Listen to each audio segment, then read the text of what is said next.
December 12th. When Wilk relieves me from guard duty early this morning, there is a pale red strip of light on the horizon to the east. It will be a sunny day, says Wilka, and I agree. Towards morning it always becomes colder, and I am thoroughly frozen and glad that there is heat in the bunker. Swina is leaning against the wall and is chewing on a piece of bread.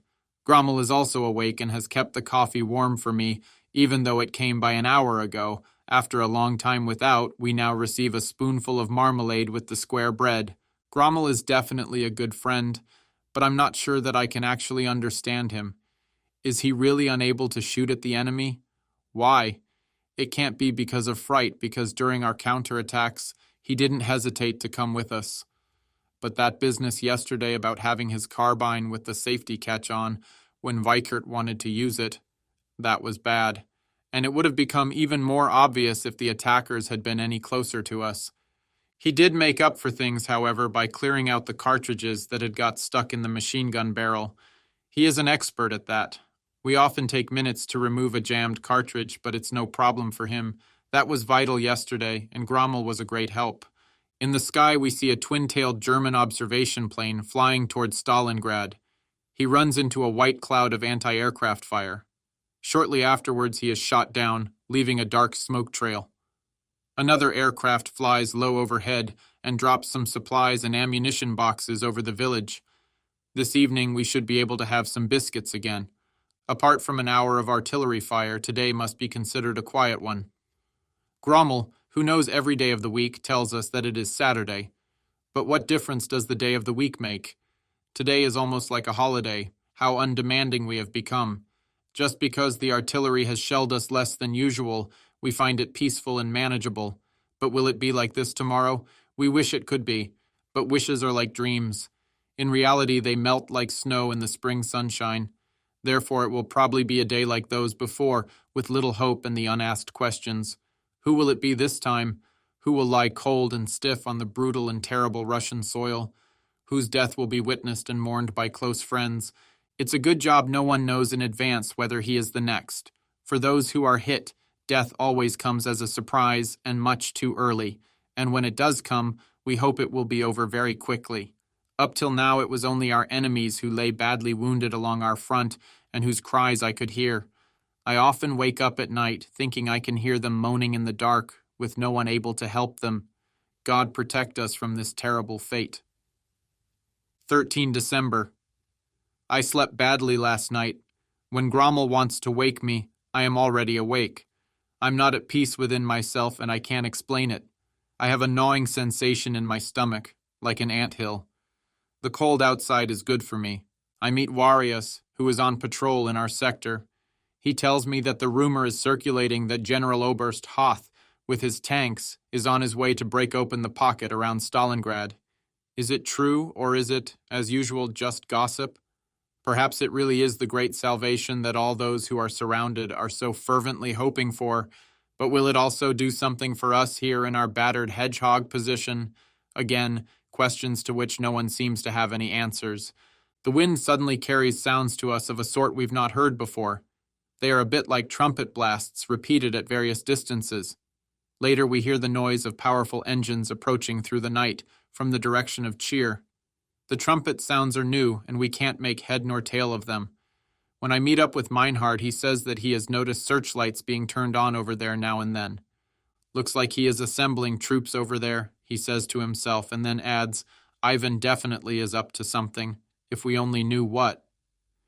The air around us becomes electric. The entire sector is now awake. Soldiers are emerging from the trenches and are walking nervously back and forth. Everyone is looking towards the front, but it is still too dark to make anything out. When I go to wake Weichert at 5 o'clock, he is already standing in front of the bunker, gazing towards Cheer. The nervous feeling in my stomach is now stronger. I remember that this same feeling of unease would also come to me at home, most often when I was about to start an important sports event. Here, however, it is much stronger. It is a concentrated excitement, brought about by the knowledge that something threatening is approaching and we don't know what it is. A stifling situation, but we have to wait until the gray of the morning. Little Grommel is the only one left in the bunker. I go inside to warm up my drink over the last bit of heat left in the oven. The drink is a leftover from the supply container dropped earlier. Grommel is sleeping, but his breathing is irregular. He is lying with his face towards the wall, and every so often his body gives a twitch. Just as I am about to pour my hot drink from my mess kit into my canteen cup, he suddenly leaps up with a yell and rushes, still half asleep, to the bunker entrance. I drop my cup in astonishment and grab him by the sleeve. He flails his arms wildly and yells, "Swina! Swina! I'm coming! Help him! Help him!" I grab him around his midriff and hold his arms tight. Then I see that he is once again calm. Weikert stands beside us and asks in a quiet voice, "What was the matter, Squirt? Did you have a bad dream? You know that Swina is with Meinhard in his bunker." Then we go out into the frosty morning air. In the east, a narrow strip of light is announcing the dawn of a new day. Grommel is still a bit groggy and is searching for words to explain his dream, but what he says is lost in the infernal racket which is going on. It comes at us with such a force that there must be 1,000 devils in the air, and the earth around us is being consumed like a boiling hell. Before we rush back into the bunker, Wilke, who is standing guard outside, comes dashing over and falls to the ground right in front of us. We look at each other with disturbed, white faces. Nobody says a word, but fear is obvious in every wrinkle of our skin. Our eyes gleam feverishly. Hell is fuming. Fire and glowing steel fall from the sky all around us. If we didn't know that the devastating shell fire was coming from the Soviets, we could be forgiven for thinking that here, on 13th December, the end of the world had begun. I can't stand it in the bunker anymore. I want to see this hell in which we will all perish. When I raise my head just a little above the edge of the bunker, I am paralyzed with fear. The surface of the ground is dancing all the way up to the hillock in a hellish turmoil. Not a single square foot seems to be still. Fountains of earth mixed with cold snow and glowing splinters of metal churn over the area, being peppered with shell fragments. Nobody, but nobody, could take even a couple of steps without being caught up in this cauldron. The bursting thunderous noise and the screaming in the air are so loud that we can no longer make ourselves heard. On top of our bunker, there are already a number of shallow craters caused by mortar fire, Stalin orgel, and light infantry weapons. But so far the roof, which we only reinforced 2 days ago, has held up. The hellish inferno ebbs somewhat after about half an hour, but it seems to us like an eternity. The communication trench and our position have been almost filled. It's a wonder we're still alive. What does the enemy have in mind now? We know that this crazy shelling can only be preparatory to an attack, but the enemy is still hidden by the morning mist. Somebody calls out my name. Then we see Warius. He comes rushing with long strides between the mortar explosions and falls almost to his knees in front of us. He is so out of breath that he can't speak straight away. His dirty face is sweaty and caked, but where we can see his skin, he is as white as a sheet. Then he shrieks, "Düring's bunker has been hit again. Meinhard, Swina, and the rest have been killed. The chap on the outside is only slightly wounded, and I have already bandaged him up, but Seidel and 2 others have also been hit. I need more bandages so I can attend to them." Weikert presses 2 packs of bandages into his hand, and he dashes back, zigzagging to avoid the incoming mortar rounds. The deaths of Meinhard and Swina hit us heavily. My tears are caused not only by the acrid powder fumes. Fright increasingly grips me, my throat is parched, and I feel as if I am being strangled. I follow Warius with my eyes and see that he jumps into the trench unharmed. Then Wilke yells hysterically, "Tanks are coming, in great masses, swarms of them." His last words are drowned out by the noise of the explosions from the shells the tanks are firing at us. Then I see them too. First it's like a wall of fire advancing on us, then a horde of brown beetles slowly approaches across the white steppe. A tank attack. Weikert hurriedly counts 50, but there must be more. So this is what the Soviets have prepared, a colossal tank attack against our desolate, poorly equipped outpost here, which has been holding him back and has inflicted far too many losses on him for far too long. Belching a threatening ripple of fire, the T-34s advance parallel with the railway line towards the village. Within the next quarter of an hour, they will have reached it and will be able to roll up or cut off our position from the rear. We know that our time here has run out, and that the time of terror without end, the terrible end, has come. The question is there still a chance for us to escape this fate? We are standing in the protection of the bunker and are staring with sweaty faces now at the oncoming tanks, now at the fiery explosions on the churned-up field, up towards the safety of the hillock. A number of men near the hillock are now jumping out of their trenches and running up towards its protection. They want to reach the village before the tanks do, so that they then can escape over the frozen River Don. The sappers have also left their positions and are running towards the hillock.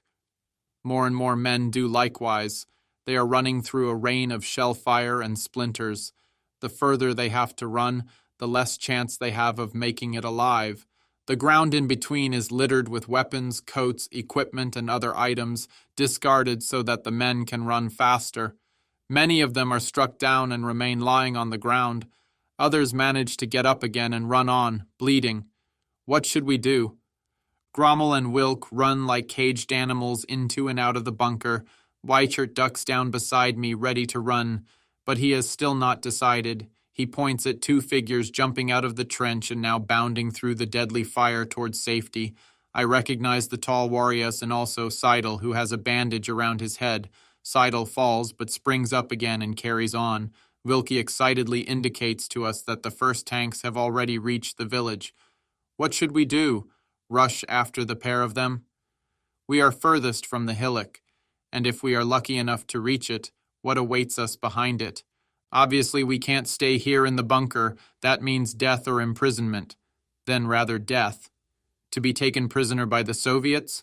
That I would never live through. They have all gone, yells Wilkie, surprised and agitated. No, not all of them yet. There are still some in that position there, replies Weichert. But Wilke has already taken off his webbing and is running into the seething cauldron. I can see him throwing away his heavy overcoat as he runs along. Then I lift Weichert and Grommel up over the edge of the trench. They have already stripped off all unnecessary baggage and are running for their lives. Now it's my turn. Am I the last one? No. I can still see a couple of men waiting. What for? There are but two possibilities: run or stay. It calls for just as much daring to stay in the bunker and wait for the Soviets as it does to run through the explosions. What a perfect soldier I am. Instead of freeing myself of all extraneous weight, I want to take along my belt and all my equipment. As I run, I notice very quickly that I am not getting away fast enough, so as I run, I tear off my overcoat and loosen my belt. The whole lot falls to the ground, and I keep only my .08 pistol in my hand. I dash over the shell craters and stumble over the items which the fleeing soldiers have discarded. All around me, grenades and shells are bursting. It is a run for life or death. Many have not made it to the hillock. They are lying silently or moaning on the ground. Others are calling for help. How can I help them? I could be lying there beside them any moment. The fear of death or a serious injury blanks out every other thought, and I see only the chance of saving my own skin. As I reach the hillock and disappear behind it, coughing and drenched in sweat, I have long since lost sight of my friends. I stumble over a dead body and fall in the snow, which here is still white and almost virgin. The body I have just stumbled over is that of Unteroffizier Schwartz, lying in a pool of blood from several wounds. Judging from the color in his face, he can only recently have died. Then I see a new danger in front of me. Several T-34s have turned in front of the village and are now blocking the path of the escaping soldiers. They are driving several men before them, and the latter are running for their lives, trying to escape by zigzagging like rabbits, but the tanks are firing with their machine guns. Some of the men fall and are ground up by the tank tracks. I have to get through. It hammers away in my head. I have to stay in the blind spot of the tank. In spite of this, the bullets spray around my head, and then I sense a hit against the left side of my chest. Am I wounded? I don't feel anything which slows me down or weakens me, so I continue in my headlong rush. Suddenly Wilkie is beside me. He buckles at the knees and coughs. Shit! I can't go on. It's murderous. I grab him by the arm and pull him up, but after a couple of paces his legs give out again. Has he been hit? Horrified, I see a T-34 tank bearing down on us. With my last ounce of strength, I jump aside, but Wilkie can no longer get up. The tank track is already over his body, and his terrified yell is swallowed up by the gunfire of the T-34. It never noticed the human being it just ran over. The tank is now firing at individual soldiers. Nothing restrains me anymore. I run and run until my lungs wheeze like a pair of old bellows. Finally, I reach the railings and vault over them. I fall down on some hard ground on the other side. For a moment, I remain lying there. The sweat is running down my forehead into my eyes. When I wipe my forehead with the back of my hand, it is bloody, but it is only a small graze from falling on the stone. Then I notice a ruined hut. That would give me some cover. I must get over there.